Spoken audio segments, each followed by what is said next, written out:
ॐ अज्ञानतिमिरन्धस्य ज्ञानाञ्जनशलाकया चक्षुरुन्मिलितं येन तस्मै श्रीगुरवे नमः। जय श्रीकृष्ण चैतन्य प्रभु नित्यानंद श्री अद्वैत गदाधर श्रीवासादि गौर भक्तवृंद। हरे कृष्णा कृष्ण कृष्णा हरे हरे, हरे राम राम राम हरे हरे। हरे कृष्णा। श्रीमद् भगवद गीता अध्याय 16 श्लोक 20। आसुरीं योनिम आपन्ना मूढ़ा जन्मनि जन्मनि माम अप्राप्य एव कौन्तेय ततो यान्ति अधमाम गतिम। हे कौन्तेय, जन्म जन्म में आसुरी योनि प्राप्त कर वे मूढ़ लोग मुझे नहीं प्राप्त करने के कारण ही उससे भी अधम गति प्राप्त करते हैं। श्री कृष्ण इस श्लोक में पुनः जोर देकर के बता रहे हैं कि जो आसुरिक स्वभाव के व्यक्ति हैं, क्योंकि वे भगवान श्री कृष्ण और उनके शुद्ध भक्तों के प्रति अपराध करते हैं, उनसे ईर्ष्या करते हैं, इसलिए श्री कृष्ण उनको निम्न योनियों में, अधम योनियों में पुनः पुनः डालते हैं। ऐसे मूढ़ व्यक्ति जो भगवान की सत्ता को नहीं मानते और सत्ता मानने की बात तो दूर, उनके प्रति नाना प्रकार के अपशब्द कहते हैं, वो तो भगवान फिर भी सहन कर लेते हैं। परंतु ये मूढ़ व्यक्ति जब भगवान के शुद्ध भक्तों की भी निंदा करते हैं, क्यों निंदा करते हैं? क्योंकि वे अपने को ही बहुत शक्तिशाली मानते हैं। वे अपनी शक्ति, अपने धन, अपने ऐश्वर्य, अपने रूप आदि से इतने अंधे हो जाते हैं कि भगवान और उनके भक्तों की महिमा को नहीं समझ पाते। और जब वे भक्तों की निंदा करते हैं तो इसे भगवान कदाचित सहन नहीं कर पाते।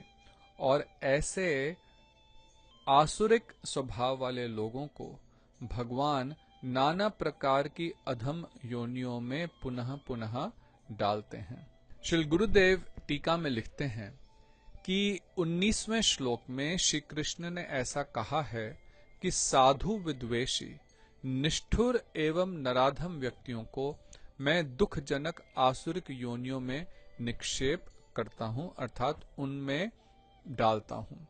उनका पतन होता है मनुष्य योनि से अधम योनियों में, और नीचे के जो नारकीय ग्रह हैं वहां पे आसुरिक योनियों में भी। तो इस पर यदि कोई प्रश्न करता है कि भगवान का ऐसा व्यवहार समदर्शी नहीं होकर क्या भेदभाव एवं वैषम्य का द्योतक नहीं है ना, तो ये प्रश्न उठता है कि भगवान तो सबके पिता हैं। भगवान ने गीता में भी कहा है कि मैं पिता, मैं माता, मैं ही पितामह हूं, अहम बीज प्रदः पिता। हम सब उनकी ही संतान हैं। अब भले कोई अच्छा है कोई बुरा, लेकिन इसके कारण जो माता पिता हैं वो तो किसी अपने बच्चे से विद्वेष नहीं करते। अब यदि एक पिता के 4-5 पुत्र और पुत्रियां हैं, उनमें से कोई पिता के अनुकूल हो सकता है, कोई प्रतिकूल हो सकता है, उनका विरोध भी कर सकता है। परंतु यदि वह वास्तव में अच्छे पिता हैं और यदि वे अपने बच्चों से प्यार करते हैं तो वे किसी भी बच्चे के प्रति द्वेष नहीं रखेंगे। अब कृष्ण तो सभी के पिता हैं, तो क्या वे आसुरिक स्वभाव वाले व्यक्तियों को नरक आदि योनियों में डाल करके और आसुरिक योनियों में डाल करके उनके प्रति द्वेष प्रकट नहीं कर रहे? जबकि गीता में स्वयं भगवान ने कहा है कि मैं किसी के प्रति द्वेष नहीं रखता। गीता के 9वें अध्याय के 29वें श्लोक में श्री कृष्ण कहते हैं, समो अहम सर्वभूतेषु ना मे द्वेष्य अस्ति ना प्रियः। मैं सभी जीवों में सम अर्थात समदर्शी हूं, ना तो कोई मेरा अप्रिय है और ना ही प्रिय है। तो यदि वे समदर्शी हैं तो यहां पे तो समदर्शिता नहीं देखी जाती।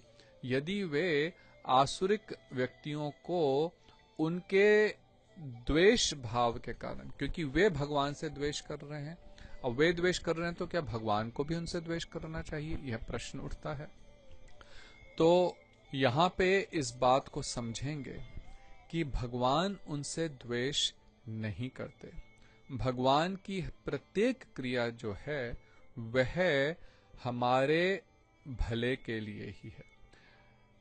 देखो, जब बच्चा कोई गलत काम करता है तो जब पिता उसको दंड देता है तो क्या यह उसके द्वेष को इंगित करता है कि अपने बच्चे के प्रति प्रेम को इंगित करता है? ये प्रेम का द्योतक है, क्योंकि यदि उस बच्चे का संशोधन नहीं किया जाए, वह जो गलत मार्ग पर जा रहा है उसे नहीं समझाया जाए और उसके ना समझने पर उसे दंड दे करके उस गलत मार्ग पर और आगे जाने से रोका नहीं जाए, तो उस बच्चे की भलाई थोड़ा ही होगी, उसका तो बुरा ही होगा।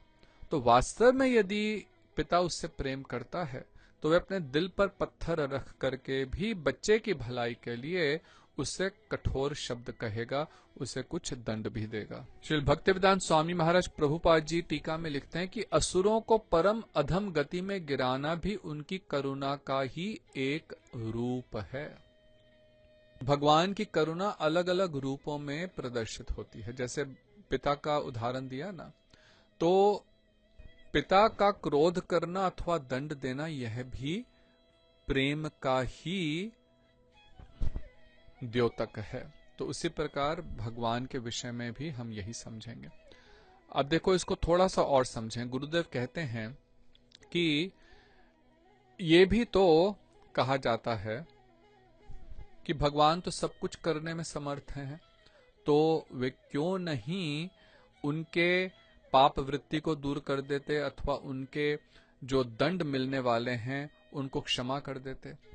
क्योंकि कहा गया है ईश्वर के विषय में है, कर्तुम अकर्तुम अन्यथा कर्तुम समर्थः, कि वे सब कुछ करने में समर्थ हैं। जो करणीय कार्य हैं उनको भी कर सकते हैं, जो अकर्तुम, जो कि कोई नहीं कर सकता, वे कर सकते हैं, क्योंकि वे सर्व समर्थ हैं। अघटन घटन पटियसी शक्ति के स्वामी हैं। जो घट नहीं सकता, जो संभव नहीं है, उसको भी वे अपनी शक्ति के द्वारा संभव कर देते हैं। तो फिर वे क्यों नहीं ऐसे पापी व्यक्तियों की चित्तवृत्ति को बदल देते अथवा उनके पाप कार्यों का जो फल है उसे माफ कर देते हैं? तो वे कहते हैं कि देखो, साधारणतः जीव अपने अपने कर्मों का फल ही भोग किया करते हैं। तो हम अपने ही कर्मों के कारण सुख अथवा दुख प्राप्त करते हैं। भगवान ने सृष्टि के नियम बनाए हैं, क्योंकि वे सृष्टि के रचयिता हैं। तो इस सृष्टि में जो भी जीव रहते हैं उनके लिए भगवान ने नियम बनाए हैं। अब उन नियमों का पालन करना अथवा नहीं करना, यह हर जीव की स्वतंत्र इच्छा पर निर्भर है। भगवान ने कृपा पूर्वक सभी को स्वतंत्र इच्छा दी है, क्योंकि अंततः यदि हम भगवान से प्रेम करें अथवा ना करें, यह हमारी इच्छा पर ही निर्भर होना चाहिए। अगर नहीं स्वतंत्र इच्छा जीव को देंगे तो फिर जीव भगवान जैसा गुणों में नहीं हो सकता, क्योंकि भगवान परम स्वतंत्र हैं, और क्योंकि हम उनके अंश हैं तो हमारे अंदर भी वह स्वतंत्रता का, भले वह अणु स्वतंत्रता है, वह गुण है।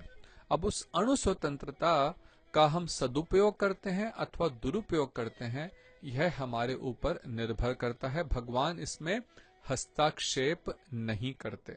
एक तो ये बात। दूसरा, देखिए, जैसे एक राज्य में या प्रदेश में वहां पे एक कारागार बनाया जाता है ना, बंदी गृह।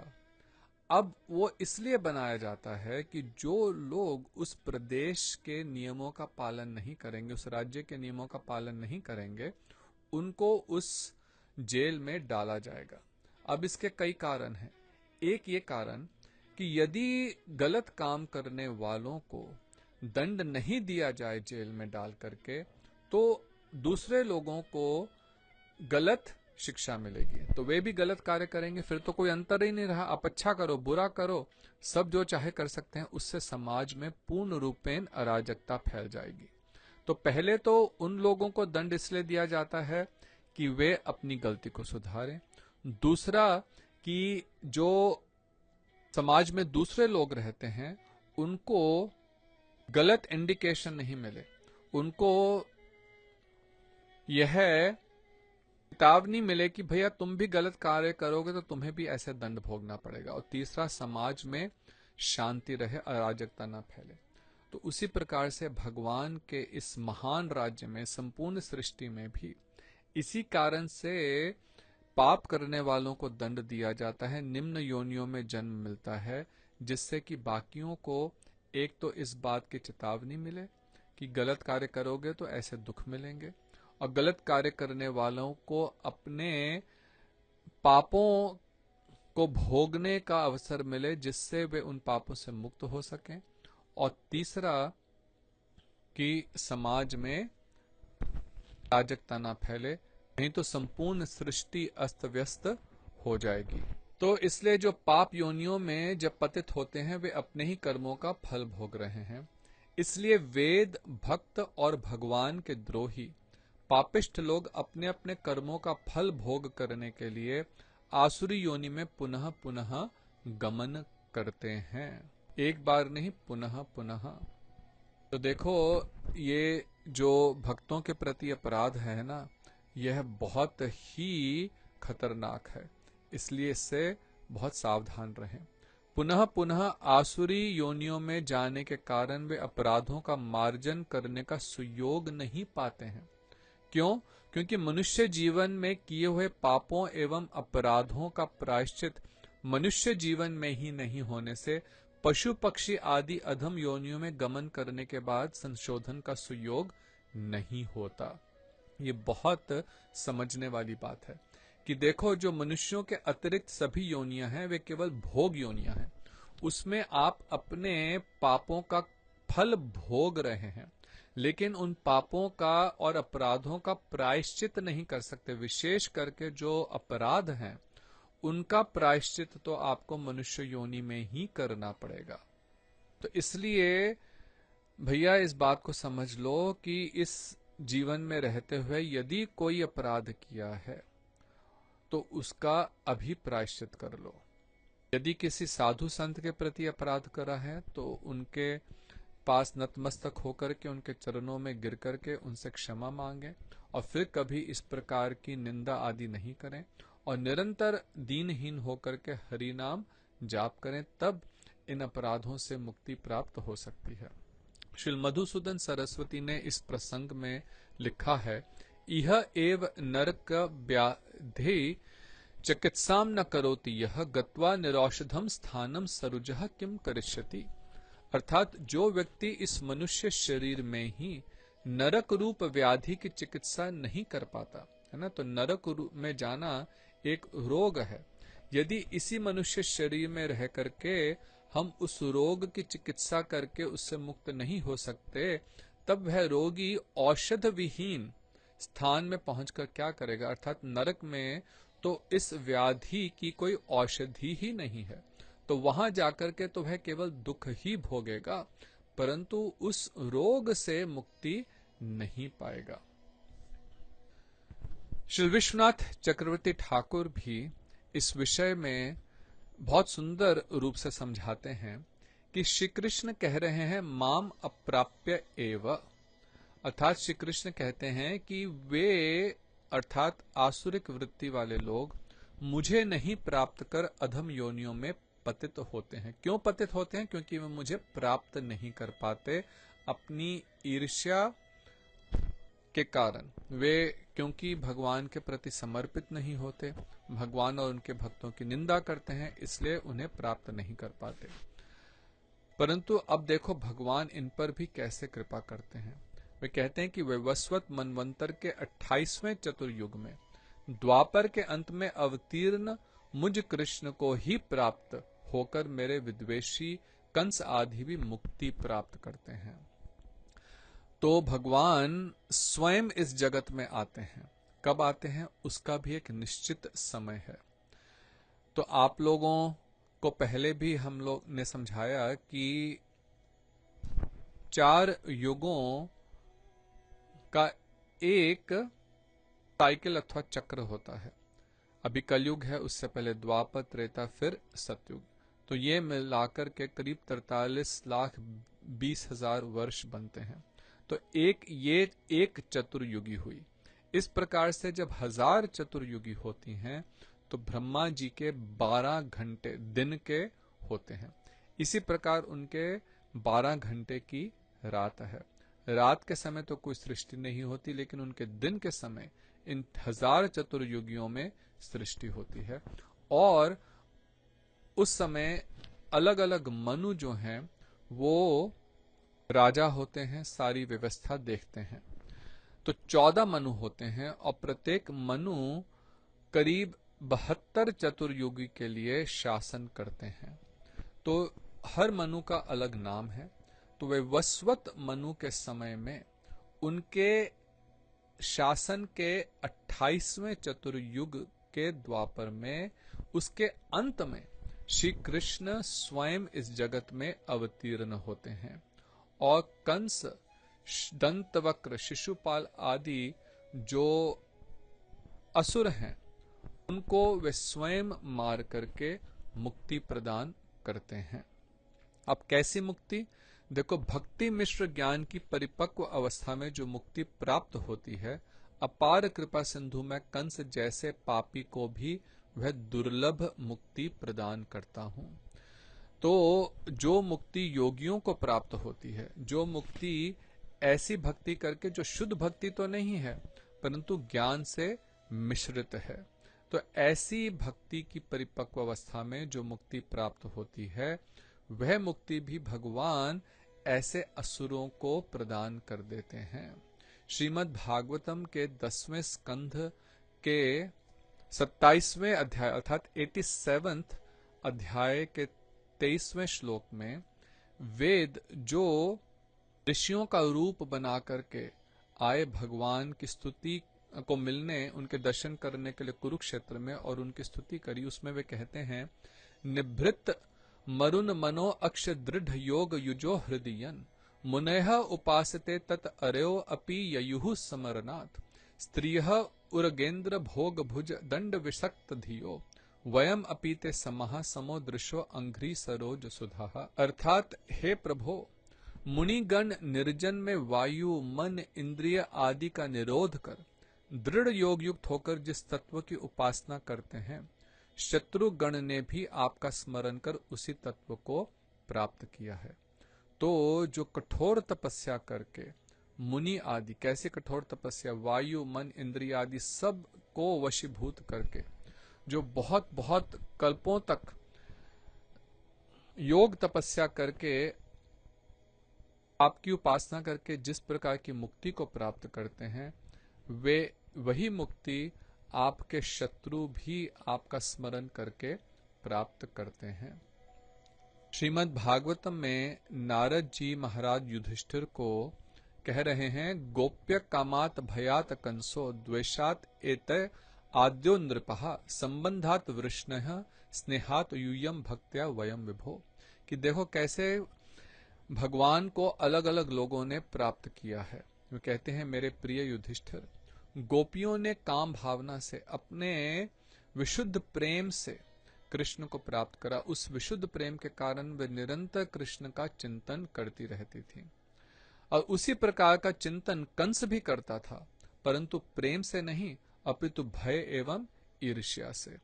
और उसी प्रकार भय से वे कंस कृष्ण का चिंतन करता था कि कभी अभी कृष्ण आया, अभी कृष्ण आया, अभी मुझे मार देगा। तो हर समय रात दिन सोते जागते वे भय के कारण कृष्ण का चिंतन करता था। और उसी प्रकार शिशुपाल एवं अन्य राजा ईर्ष्या के कारण निरंतर कृष्ण का चिंतन करते थे। शिशुपाल को पता था कि कृष्ण उसको मारेंगे और वह उनसे बहुत ईर्ष्या करता था और इसी कारण रात दिन उनका चिंतन करता था। और फिर वे कहते हैं कि यदु जो थे उनका भगवान कृष्ण के साथ एक पारिवारिक संबंध था, इसलिए वे उनका निरंतर ध्यान करते थे। और पांडव तुम लोग जो हो, तुम्हें कृष्ण से अत्यंत प्रेम है और हम जो साधारण भक्त हैं, हम भक्ति के द्वारा श्री कृष्ण की कृपा को प्राप्त करते हैं। तो यहाँ पे नारद जी भी बता रहे हैं कि कंस, शिशुपाल, दंतवक्र आदि असुरों ने भी भय और ईर्ष्या के कारण भी, भले ये सब जो हैं, हम एक साधारण जगत में यदि आप किसी से ईर्ष्या करें तो वो आपको कृपा थोड़ी दिखाएगा, लेकिन यहाँ पे देखो कृष्ण कितने कृपालु हैं कि ऐसे असुरों को भी भगवान ने अपनी कृपा प्रदान करी। तो श्री विश्वनाथ चक्रवर्ती ठाकुर लिखते हैं कि इन पूर्व इस कथन से भगवान की सर्व उत्कर्ष सर्वोपरि अवस्थित है कि श्री कृष्ण जो हैं वे सर्वोपरि हैं। इसी बात को श्री गुरुदेव और टीका में आगे समझाते हैं, लिखते हैं कि ईश्वर वैषम्य दोष से रहित हैं। इस विषय की विशद व्याख्या पहले की गई है। यहाँ एक बात स्मरण रखने की आवश्यकता है कि जिन्होंने अभिशाप के कारण हिरण्यकशिपु, हिरण्याक्ष, रावण, कुंभकर्ण, शिशुपाल, दंतवक्र आदि के रूप में क्षत्रिय कुल में जन्म ग्रहण किया है, उन्होंने प्रत्यक्ष रूप में श्री नृसिंह, श्री वराह, श्री राम और श्री कृष्ण आदि भगवत अवतारों को अपना शत्रु मानकर उनका विरोध किया, किंतु उन अवतारों के द्वारा मारे जाने के कारण आसुरी योनि को त्याग कर उन्होंने परम पद प्राप्त किया है। विशेषकर श्री कृष्ण के हाथों मारे जाने पर उनकी सुगति हुई है। तो भगवान ने जब उनको मारा तो उनको सुगति प्राप्त हुई। अब इसमें ध्यान देने योग्य यह बात है कि वे सभी वेद और वैदिक कर्मों में विश्वास रखने वाले, वैदिक यज्ञ इत्यादि को करने वाले तथा अप्रत्यक्ष रूप से सर्वनियंता काल शक्ति और सर्वेश्वर को मानने वाले थे। तो जैसे पहले भी हम लोगों ने इस बात की चर्चा करी कि रावण, हिरण्यकशिपु आदि ये जो असुर थे, ये भी बहुत वेदज्ञ थे, वेदों को जानने वाले थे और वे वैदिक कर्मों में विश्वास भी रखते थे, कई प्रकार के यज्ञ आदि करते थे, परंतु क्योंकि वे भगवान से द्वेष करते थे, इसलिए वे इन सब यज्ञों को अपनी शक्ति के वर्धन के लिए करते थे, ना कि भगवान की प्रसन्नता के लिए उनको अर्पित करते हुए। अब यहाँ पर भगवान श्री कृष्ण की सर्वोत्तमता कैसे स्थापित होती है, इसे समझेंगे। श्री गुरुदेव लिखते हैं कि इसके द्वारा सभी अवतारों में कृष्ण की सर्वोत्तमता एवं सर्वोपरि तत्व महिमा तथा हत अरि गति दायकत्व वैशिष्ट्य प्रतिपादित होता है कि जिन असुरों को, जिन शत्रुओं को उन्होंने मारा, उनको उन्होंने सुगति दी, इसका क्या वैशिष्ट्य है इसे समझेंगे। अन्यान्य भगवत अवतारों के द्वारा मारे जाने पर भगवत विद्वेषियों को स्वर्ग आदि में प्रचुर भोग, उत्तम कुल आदि की प्राप्ति होती है, किंतु अवतारी कृष्ण के द्वारा मारे जाने पर सारूप्य, सालोक्य, सारष्टि आदि मुक्तियां अथवा परिकर रूप में भगवत सेवा की भी प्राप्ति होती है। देखिए, समझने वाली बात है कि जब भगवान के दूसरे अवतार आकर के असुरों को मारते हैं, जैसे हिरण्याक्ष को वराहदेव भगवान ने मारा, हिरण्यकशिपु को नृसिंह देव भगवान ने मारा, तो उस समय उन्हें संपूर्ण रूप से मुक्ति प्राप्त नहीं होती। क्या प्राप्त होता है? उन्हें उत्तम कुल में जन्म प्राप्त हो सकता है, उन्हें स्वर्ग आदि जैसे ऊंचे लोकों में जन्म प्राप्त हो सकता है, जहां पे वे बहुत भोग ऐश्वर्य को प्राप्त करेंगे, परंतु उन्हें जन्म मरण के चक्र से पूर्ण रूपेण मुक्ति प्राप्त नहीं होती। परंतु जब स्वयं कृष्ण आकर के उनको मारते हैं, तब वे वास्तव में मुक्ति प्राप्त करते हैं। परंतु कैसी मुक्ति? सारूप्य मुक्ति, अर्थात उन्हें भगवान जैसा रूप प्राप्त हो सकता है, जैसे चतुर्भुज नारायण रूप प्राप्त हो सकता है। सालोक्य अर्थात उन्हीं का लोक प्राप्त हो सकता है। सारष्टि अर्थात उनकी जैसा ऐश्वर्य प्राप्त हो सकता है। अथवा सामीप्य, जहां पे भगवान के निकट रह करके वे रह सकते हैं। तो ये सब मुक्तियां उन्हें प्राप्त हो सकती हैं, और साथ ही साथ इससे भी बढ़कर के भगवान के परिकर की भी उन्हें स्थिति प्राप्त हो सकती है, जिसमें वे भगवान की सेवा भी प्राप्त कर सकते हैं। इसलिए कृष्ण को ही समस्त अवतारों का मूल कहा गया है।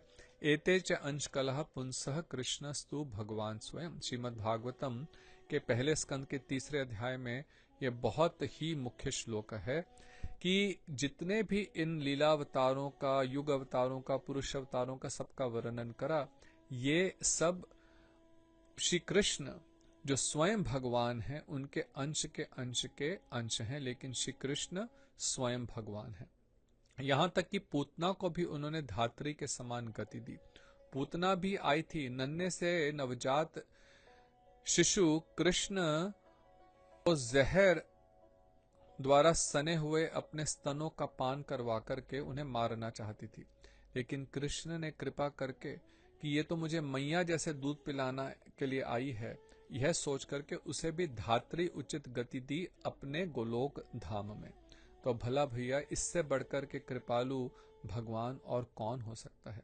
फिर जब वे महाप्रभु श्री चैतन्य महाप्रभु गौरांग महाप्रभु के रूप में इस जगत में आए आज से 550 वर्ष पहले, तब तो उन्होंने सबको ही अपनी कृपा दी। जगाई, मधाई और चांद काजी जैसे जिन्होंने भगवान के प्रति अपराध करा, उनके भक्तों के प्रति अपराध करा, उन्हें भी भगवत प्रेम तक प्रदान कर दिया। तो इस श्लोक में जो माम प्राप्य एव भगवान ने कहा, उसमें एव कहा ना, जिसका अर्थ है अवश्य ही, सर्टनली। इसके द्वारा इसी गूढ़ तत्व का प्रकाश भगवान कर रहे हैं।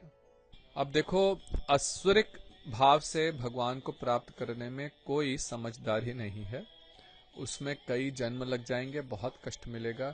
इसलिए हम तो सब भक्त लोग हैं, उन रूपेण श्री कृष्ण के चरणों में समर्पित होकर के प्रेम से उनके नामों का जाप करें, तो शीघ्र ही भगवान के चरणों की, उनकी प्रेमा भक्ति प्राप्त होगी। हरे कृष्णा, राधे राधे। हरे कृष्णा, राधे राधे। आपका दिन मंगलमय हो।